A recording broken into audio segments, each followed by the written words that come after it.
6টা দোয়া এবং জিকির আছে, যেই দোয়া জিকিরগুলো কোরআন হাদিসে বর্ণিত সকল দোয়া জিকিরের খোলাসা, সারমর্ম এবং নির্যাস।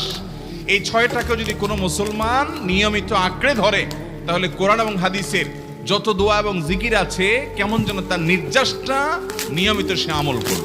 সর্বপ্রথম হলো নবী করিম সাল্লাল্লাহু আলাইহি সাল্লামের প্রতি দুরূদ প্রেরণ করা। নাম্বার 2, ইস্তেগফার। ইস্তেগফার